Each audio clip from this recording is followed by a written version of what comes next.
জীবনের সবচেয়ে সুন্দর স্মৃতিগুলোর অনেকটাই তৈরি হয় বন্ধুদের সঙ্গে কাটানো মুহূর্তে।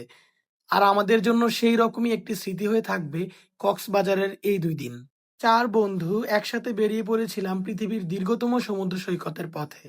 শহরের ব্যস্ততা আর প্রতিদিনের একঘেয়ে জীবনকে কিছুক্ষণের জন্য পিছিয়ে ফেলে আমরা খুঁজে নিয়েছিলাম মুক্তির এক নতুন ঠিকানা।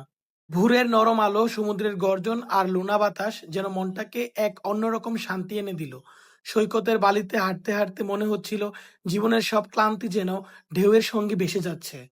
এই ভ্রমণের সবচেয়ে রোমাঞ্চকর মুহূর্ত ছিল মেরিন ড্রাইভ। এক পাশে নীল সমুদ্র, অন্য পাশে সবুজ পাহাড়। প্রকৃতির এমন অপূর্ব মিলন সত্যিই ভাষায় প্রকাশ করা কঠিন। রাস্তা ধরে এগুতে এগুতে প্রতিটি দৃশ্য মনে করিয়ে দিচ্ছিল পৃথিবী কতটা সুন্দর হতে পারে। এই পথে চলতে চলতে মনে হয় সময় যেন একটু ধীরে বয়ে যাচ্ছে। সমুদ্রের লোনা বাতাস মুখে এসে লাগে, ঢেউয়ের গর্জন কানে ভেসে আসে, আর পাহাড়ের নীরবতা মনকে এক অন্যরকম প্রশান্তি দেয়। সমুদ্রের তীরে প্রতিদিন অসংখ্য মানুষের পদচারণা। কেউ পরিবার নিয়ে এসেছে, কেউ বন্ধুদের সঙ্গে হাসছে, কেউ আবার স্মৃতি তৈরি করছে। দূরে জেলেরা নৌকা নিয়ে সমুদ্রে নামে, জীবিকার আশায় তারা জাল ফেলে, আর প্রতিটি ঢেউয়ের সঙ্গে বেঁধে রাখে নতুন দিনের স্বপ্ন। প্রতিটি জাল ফেলা শুধু মাছ ধরার চেষ্টা নয়, এটি একটি পরিবারের স্বপ্ন, একটি দিনের রুটি রুজির আশা। উত্তাল ঢেউ, অনিশ্চিত আবহাওয়া আর অসংখ্য ঝুঁকি, সবকিছুকে সাক্ষী করে তারা লড়াই করে চলেন। কক্সবাজারের দক্ষিণে পাথুয়ার টেক, যেখানে পাহাড় আর সমুদ্র একসঙ্গে মিলেমিশে তৈরি করেছে অপূর্ব এক দৃশ্য।